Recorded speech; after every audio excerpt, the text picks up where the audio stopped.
सहारा चाहिए सरकार जिंदगी के लिए।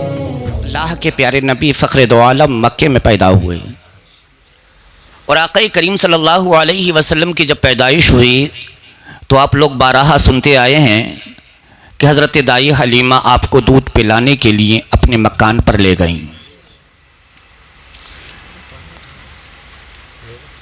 हज़रत हलीमा सादिया जब मेरे नबी को अपने मकान पर ले गई और कुछ वक्त गुजर गया तो सारे मोहल्ले की औरतें जमा होने के बाद हज़रत हलीमा सादिया के मकान पर तशरीफ़ ले आई। हज़रत हलीमा सादिया के मकान के दरवाज़े पर दस्तक देती है। हज़रत हलीमा सादिया दरवाज़े को खोला तो देखा मोहल्ले की सारी औरतें जमा हैं। हज़रत हलीमा सादिया ने पूछा, ए मोहल्ले की औरतों, ये तो बताओ आने का मकसद क्या है? तो सारी औरतों ने कहा, ये हलीमा, हम तुमसे कुछ बात करने के लिए आए हैं। हज़रत हलीमा सादिया ने सारी औरतों को मकान के अंदर बुला लिया। हज़रत हलीमा सादिया ने पूछा, ए मोहल्ले की औरतों, ये तो बताओ क्या बात है? सारी औरतों ने कहा, ए हलीमा, तुम्हें मालूम है कि अल्लाह रब्बुल इज़्ज़त ने तुम्हें दौलत अता की है, तुम्हें फरावानी अता की है, लेकिन ये फ़ुज़ूल ख़र्ची जो तुम कर रही हो, ये फ़ुज़ूल ख़र्ची की ज़रूरत नहीं है, ये अच्छी बात नहीं है। हज़रत हलीमा सादिया ने कहा, ए मोहल्ले की औरतों, ये तो बताओ मैं कौन सा फजूल खर्ची कर रही हूँ, ऐसा कौन सा फजूल खर्च कर रही हूँ? तो मोहल्ले की औरतों ने जमा होने के बाद में एक ज़बान होकर कहा था, ए हलीमा सादिया, तो हमने अपने अब घरों से देखा है कि रात का सन्नाटा जब होता है, रात जैसे ही सूरज छुपता है और चांदनी निकलती है, तो हमने तुम्हारे घर के अंदर रोशनी देखी है, और वो रोशनी ऐसी रोशनी होती है कि पूरी रात चिराग जला करता है। हलीमा सादिया, कुछ वक्त के लिए चिराग जला लिया करो, ये तेल रोगन जो ज़्यादा जला रही हो कुछ कम भी खर्चा कर सकती हो, अगर इसे किसी गरीब को दे दोगी तो उसके घर भी रोशनी हो जाएगी, उसका चिराग भी रोशन हो जाएगा। हज़रत हलीमा सादिया से जब गुफ्तगू कर रही थी तो तेवर ज़रा तेज़ थे, ऊंची आवाज़ थी। हज़रत हलीमा सादिया ने एक बर्तन लिया, बर्तन लेने के बाद में वही बकरी जिसके थन सूख चुके थे, नबी आखिर उस ज़माने जब घर में कदम रखा था तो उसके थन दूध से भर गए थे, उस बकरी को दूती है और बकरी को दूने के बाद बर्तन को भर लिया और सारे मोहल्ले की औरतों को आपने दूध पिलाना शुरू कर दिया। और जब दूध पीकर फारिग हो गई तो हज़रत हलीमा सादिया ने कहा, ए मोहल्ले की औरतों, अब बताओ क्या बताना चाहती थी, क्या कहना चाहती थी? तो ये दुनिया का माकूला भी है, दुनिया सोच और विचार भी करती है कि जिसका खाता है इंसान उसी के गुण गाता है।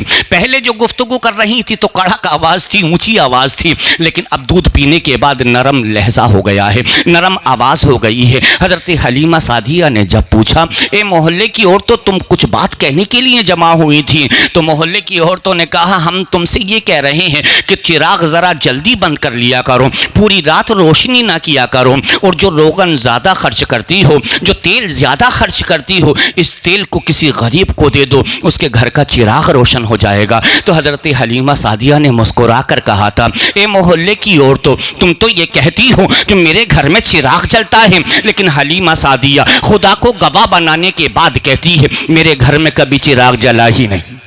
बेशक, सुभान अल्लाह, मेरे घर में तो कभी चिराग जला ही नहीं। हज़रत हलीमा सादिया से मोहल्ले की औरतों ने कहा, ए हलीमा, हमने जो अपनी अमाते की आंखों से देखा है, क्या हम झूठ बोल रहे हैं? तो हज़रत हलीमा सादिया ने कहा था, क्या मैं झूठ बोल रही हूँ? इस बात का फैसला हो जाएगा। सारे मोहल्ले की औरतें हज़रत हलीमा सादिया के मकान पर जमा हैं। अब सूरज के छिपने का इंतज़ार किया जा रहा है। सूरज जैसे ही छिपेगा, रात का सन्नाटा होगा, रात की अंधेरी होगी, तो जब देखा जाएगा हलीमा अपने घर में चिराग जलाती है या कुछ और चीज़ रोशन करती है। अब सूरज जैसे ही ढलने लगा, सूरज जैसे ही छिपता है, हज़रत हलीमा सादिया के घर में रोशनी फूटने लगती है, रोशनी होने लगती है। मोहल्ले की औरतें एक ज़बान होकर कहती हैं, ए हलीमा, तुमने अपने घर में चिराग रोशन कर दिया है। हज़रत हलीमा ने कहा, अरे तुम चिराग की बात कर रही हो, मैं तो तुम्हारे पास खड़ी हूँ, चिराग रोशन करने का या कौन है? तो मोहल्ले की औरतों ने कहा था, ए हलीमा, ये तो बताओ, जब तुमने चिराग रोशन नहीं किया है तो घर में रोशनी कहाँ से से हो रही है।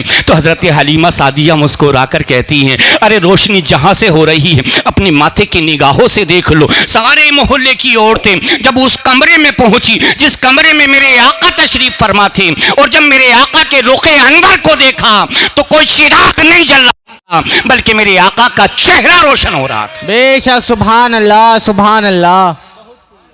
मेरे आका का चेहरा रोशन हो रहा था। तो मोहल्ले की औरतों ने पुकार कर कहा था, ए ये मुबारक बच्चा कैसा लाई हो हलीमा, कि ये बच्चा जब से तुम्हारे घर में आया है बरकतें ही बरकतें आ रही।